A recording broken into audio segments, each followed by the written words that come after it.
Mesdames et messieurs, bienvenue sur le plateau de Prime Mind, c'est mes secondes parties. On est toujours avec la même bande que la première partie. On va vous représenter tout le monde, mais avant cela, on joue. La priorité est au jeu et la priorité est à Christina qui arrive par là. Salut Christina. Bonjour. Comment allez-vous? Tiens, on a pris votre place, allez. Ah oui, non mais c'est pas grave, je me mets ici, c'est très bien. en bout de table, vous allez Voilà. Bien, et vous? Impeccable, Bonjour. impeccable. On va continuer à parler de votre sujet, ne vous inquiétez pas. Donc je vous propose qu'on regarde pour le jeu un extrait réalisé par Pôle emploi qui parle de cette méthode de recrutement par simulation. Et on se retrouve juste après pour la question. Pour la matinée, je vous rappelle que vous êtes là pour être évalué par la méthode de recrutement par simulation sur le métier de chauffeur-livreur pour la société Oura. On va toucher un public extrêmement large, inscrits comme demandeurs d'emploi ou pas, des jeunes qui viennent de missions locales et qui, avec un recrutement classique, c'est-à-dire l'aide CV de motivation, ne vont pas passer parce qu'ils seront même pas reçus. Accepter de recruter son CV, c'est aussi un état d'esprit côté entreprise, on va dire. C'est terminé. Ouais, c'est terminé. C'est terminé, voilà. Ah oui. Donc c'est un petit peu l'interrogation l'interro surprise du mi-parcours. Donc quelle est la particularité de la méthode de recrutement par simulation? Donc je vous donne 3 éléments de réponse. La première, elle permet d'aborder autrement le recrutement en ne tenant pas compte du CV. La seconde, c'est une méthode de recrutement où les candidats sont recrutés en fonction de leur CV et de leur lettre de motivation. Et la troisième, c'est une des étapes du recrutement classique. Donc si vous avez la réponse, vous nous appelez au 0800 3x0 900. Aujourd'hui, à gagner un chéquier Passecool Tour. C'est intéressant aujourd'hui. C'est nouveau jeu maintenant. Oui, Vous faites des cases, c'est un QCM maintenant. QCM, oui, aujourd'hui. Okay. Bon, si vous avez été attentif en première partie d'émission, vous devriez savoir répondre. C'est l'interrogation théoriquement. surprise du mi-parcours. Donc, le Passecool Tour, pardon, Christina a gagné. Oui, un livre de Philippe Martinet, j'aime autant vous dire, qui reçoit ce soir dans le 6,5 Marie-Jeanne Nicole. Un CD de Paul Mancini, Sax Connection et un bon d'achat Gédimat offert par notre partenaire Gédimat Corse. Les cadeaux plaisent à notre invité, là, justement. Donc allez, précipitez-vous sur vos téléphones. Tiens, ça donne l'occasion de représenter un petit peu tout le monde. Ouais, honneur aux dames. Elena Alvarsson, vous êtes responsable orientation formation Pôle emploi Corse. Et Jean-Marie, qui aime bien les cadeaux, vous êtes directeur des opérations sur la région Corse. Donc je suis désolée, mais vous ne pourrez pas jouer aujourd'hui. C'est pas grave. On fait un petit coucou à Yann, on lui laisse la parole, il est du côté d'une entreprise. Ah, vous voulez, si vous voulez, moi je pensais qu'on allait parler de mon compte formation. Je vous dis des bêtises. Ah oui, non, on vous a quitté tout à l'heure en parlant de ce mon compte formation. Raison, avec vous, Elena. Je lui ai fait peur. Allez, on termine ça, mon compte formation, effectivement. Donc, on rappelle l'adresse, c'était moncompteformation.gouv.fr. Et ça, c'était pour essayer de voir quels étaient les droits et quelles étaient les heures qui avaient été comptabilisées et ouvrir un compte. Elena, je vous laisse la parole. Tout à fait. Ce qu'on était en train de dire précédemment, c'est que de façon très simple, sur l'espace titulaire, tout un chacun, je vous engage à aller activer votre compte formation. Il est vrai que voilà, ce qu'il faut bien retenir... Le compte formation, on répète, parce qu'effectivement, les spectateurs ne nous suivent pas depuis le début. Le compte formation a remplacé le DIF. On est tout à fait d'accord. Depuis le 1er janvier 2015, il faut aller s'inscrire qu'on travaille ou qu'on ne travaille pas. Pour quelle raison sur ce site? Donc pour quelle raison? Exactement, parce que c'est un nouveau droit d'accès à la formation et que le principe, c'est que chacun d'entre nous, je dis chacun d'entre nous parce qu'on est bien d'accord, ça s'adresse à tous les salariés, ça s'adresse à tous les demandeurs d'emploi. On est sur l'orientation tout au long de la vie. Un compte qu'on va activer, utiliser pour faire de la formation jusqu'à sa retraite. Et donc là, la première démarche de 2015, c'est d'aller l'activer. Donc l'activer, c'est l'adresse qu'on a donnée. C'est très simple, on va sur l'espace titulaire et avec 2-3 clics, vous allez être enregistré et vous allez pouvoir surtout trouver quoi? La liste des formations qui sont éligibles et qu'on va pouvoir mobiliser. Donc si on fait un petit exercice et qu'on clique « Je suis demandeur d'emploi »,« Je suis en Corse », on va voir qu'il y a 1425 produits de formation mobilisables et sur lesquels on va pouvoir positionner. Et le demandeur d'emploi va pouvoir dire « Je veux mobiliser mon compte formation et je suis d'accord pour mettre à la disposition de ma formation ces heures que j'aurai acquises préalablement avec mon activité. » Super important, on a eu un super petit, important, juste ça. un petit on a suivi, on vous a suivi, c'est bien pendant que vous étiez, on a suivi. Très bien. On est d'accord, il faut avoir une antériorité de 6 ans pour pouvoir prétendre à ces heures. Alors, on va le repréciser un petit peu. C'est vrai que le droit individuel à la formation, on peut avoir thésaurisé en ayant une activité à temps complet, 120 heures jusqu'à 6 ans. Mais on peut avoir déjà au préalable suivi une formation et avoir un crédit d'heure qui est moindre. Donc, ce qui n'est absolument pas on dispose de 20 problème. heures de formation par an. Sur le compte personnel formation, on va disposer d'un petit peu plus, puisque le volume, ce sera 24 heures par année de travail à temps complet. Ça, vous l'aurez Ça, vous le réexpliquez. Ce qui est important, c'est vraiment de s'inscrire. C'est de expliqué sur le Voilà. site. Voilà, c'est surtout ça. Hein. Si on n'a pas fait ces 6 ans, si on n'a pas comptabilisé suffisamment d'heures, ça n'est pas grave. L'idée, c'est de l'ouvrir maintenant, Voilà. Tout à ce fait. compte, pour pouvoir se former par l'avenir. Exactement. Jusqu'à la retraite. C'est parfait. Et jusqu'à la retraite. Hier, on a eu retraite. l'exemple de quelqu'un qui a trouvé du travail à 58 ans. Hein, on nous a expliqué. Donc, Bien sûr. n'hésitez pas à retourner sur l'émission d'hier, d'ailleurs, pour voir comment à 58 ans, pour retrouver un travail, notamment grâce à vous, parce que vous en trouvez quand même du travail à Pôle emploi. On essaye, oui. Allez, on va voir avec Yann tout de suite. Salut Yann, rebonjour. En compagnie de Bernard. Bonjour. Alors je suis sorti, je suis sur le parking de la salle Cardis. Vous l'avez dit, oui, c'est important de savoir comment on peut rentrer dans ces formations, comment on peut bénéficier d'un recrutement par simulation. Mais tout cela, c'est pourquoi ? C'est pour trouver un travail. Qui propose le travail ? Les entrepreneurs. Et ici, en l'occurrence, aujourd'hui, c'était les agriculteurs. On était dans la salle vide, il y était tout à l'heure. Bonjour Bernard Bessy, merci d'être avec nous. Bonjour. Comment vous êtes venu ici en fait ? Donc je suis venu ici parce que Pôle emploi m'a contacté afin de... Le but en fait, voilà, c'était de voir comment se passait ce recrutement. Voilà, je voulais savoir exactement comment se faisait la mode de sélection afin d'embaucher par la suite, quoi. En fait, vous êtes agriculteur et vous avez embauché l'année passée 5 personnes. Vous ne le saviez pas, mais ils avaient utilisé cette méthode et du coup... Voilà, du coup, ces 5 personnes étaient prêtes à l'emploi directement, à accueillir ces clémentines avec tout professionnalisme. Hein. Le problème, c'est ça, malheureusement. Dans certains domaines, eh bien, on ne peut pas avoir tout le temps d'être formé sur le tas parce qu'il y a les clémentines qui attendent. Et vous avez, vous, eu des gens... Alors, eux, ils venaient de l'étranger. Hein. Voilà, eux, ils venaient du Maroc. C'était la fameuse méthode de recrutement qu'on avait exportée. Aujourd'hui, vous êtes venu, vous avez eu des informations complémentaires. Vous avez compris comment ça se passe ? C'est un peu spécial. Oui, ouais, j'ai suivi en gros, oui, voilà. Il y a une présélection, ensuite une vraie sélection. Donc, c'est des ouvriers du milieu agricole qui sont prêts. Et qui seront opérationnels si vous en avez besoin. Vous avez regardé quelques profils déjà ? Il y en a quelques-uns qui ont attiré votre attention ? Il y a quelques profils. Maintenant, il faudra voir sur le tas. Et puis avec les résultats de cette méthode, parce qu'on n'a pas encore les résultats. Il y a une première session ce matin, il y en aura une cet après-midi. Mais il y a déjà une bonne quinzaine de personnes qui ont passé l'examen. Et peut-être un ou une. Eh oui, parce que ce matin, sur l'ensemble des personnes, je vais vous laisser Bernard, parce que sur l'ensemble des personnes ce matin, il y avait beaucoup d'hommes. C'est vrai, dans le milieu agricole, il y a beaucoup d'hommes, mais pas seulement. Regardez, à côté de moi, Frédéric, bonjour. Bonjour. Frédéric, je vous la présente tout à l'heure parce qu'elle fait partie des personnes qui ont passé cette méthode de recrutement par simulation. Ça s'est plutôt bien passé. On se dira au revoir avec elle tout à l'heure. À tout à l'heure. Merci Yann. On a hâte de voir Frédéric à l'œuvre. En attendant, petit point quand même, Bernard, en amont, il est censé être là pour préparer l'élaboration en fait, de ces MRS, de cette test. Mais c'est assez exceptionnel qu'il ait été présent aujourd'hui. Oui, en règle générale, si vous voulez, le principe, c'est de l'étude de poste, puisque c'est le démarrage de la méthode. Donc la méthode de recrutement par simulation, voilà. On répète, hein, parce que c'est vrai qu'on a tendance à dire MRS, méthode de recrutement par simulation. Donc il y a la première séquence, c'est l'étude de poste. L'étude de poste, elle est menée par des conseillers de Pôle emploi. Elle va faire le point par l'observation du poste de travail, son environnement, ses contraintes, à la définition d'une liste d'habiletés, hein, vous l'avez vu.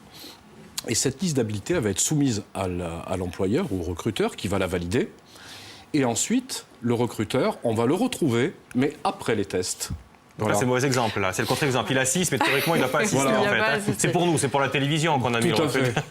Jean-Marie, ce que je vous propose, c'est de s'adresser aux candidats. Pour faire ces MRS, ces fameux tests de recrutement par simulation, on ne doit pas se présenter préparé. D'abord, on y va tel quel. On ne doit pas se présenter McDo, on vient comme préparé, et 2, on ne peut pas se préparer.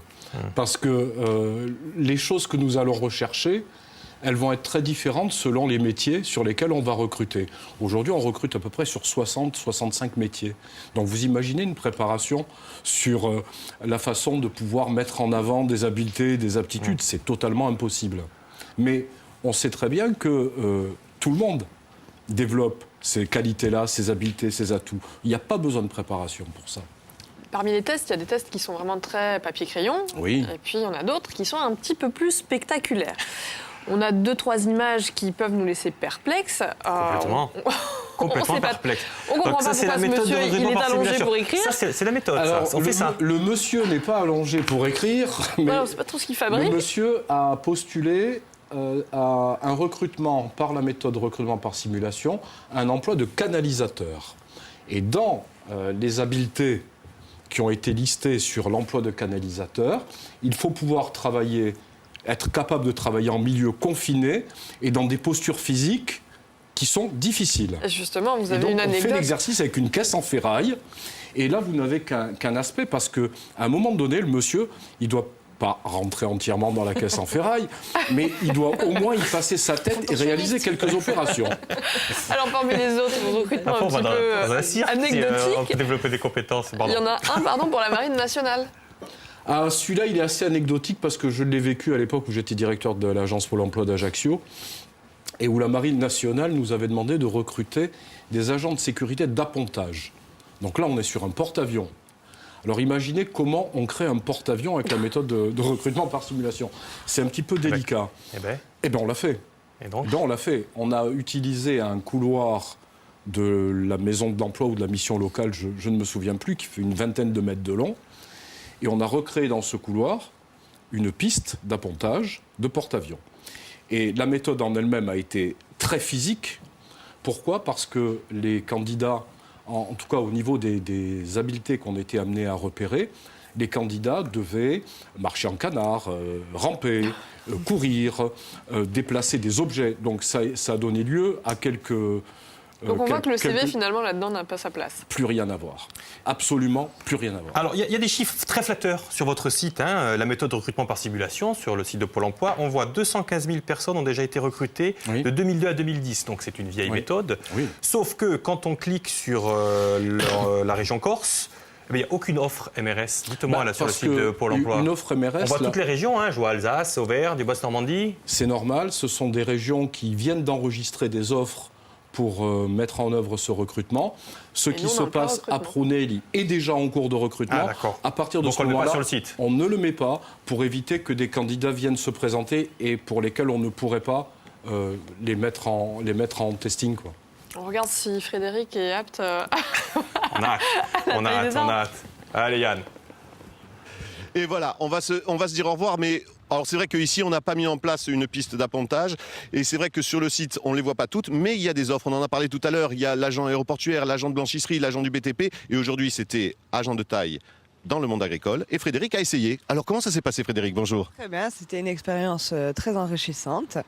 Ça nous met un peu en difficulté au début parce que le sécateur est un stylo et l'arbre est une feuille.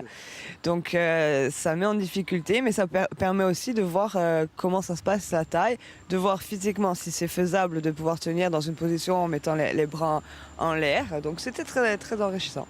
Et vous, à titre personnel, comment vous êtes arrivé dans ce parcours qui vous a mené à ce recrutement par simulation? Eh bien, j'étais inscrite à Pôle emploi et pendant un an, j'ai suivi une formation au BPRA au CPS Corte qui me permettra, j'attends mes résultats pour pouvoir être moi-même exploitante agricole et pouvoir m'installer à mon compte. Mais bon, pour l'instant, étant donné que je suis toujours inscrite à la NPE, je regarde toutes les opportunités qui peuvent s'offrir à moi. Et il y avait cette opportunité de faire un recrutement par simulation sur la taille. Alors vous l'avez dit, c'est un peu bizarre au début, on a des bras en l'air sur une feuille de papier avec un stylo, mais il y a une session cet après-midi encore. Et vous, comment ça s'est passé? Mais moi, pour moi, très, très bien. Enfin, j'espère, du moins on aura les résultats, je pense, assez rapidement. Et j'espère avoir rempli les conditions. Il y a les 17 habilités à avoir, je crois que ça s'est plutôt bien passé. Et puis moi j'ai rencontré Bernard, j'avoue qu'il regardait un peu comme ça, il n'est pas tout droit, mais il regardait un peu, il commençait à s'intéresser à certains profils, parce que oui, cette méthode de recrutement, on peut l'exporter, mais on peut aussi l'implanter ici, et on a des profils intéressants qui peuvent être opérationnels tout de suite. Merci Frédéric, à bientôt.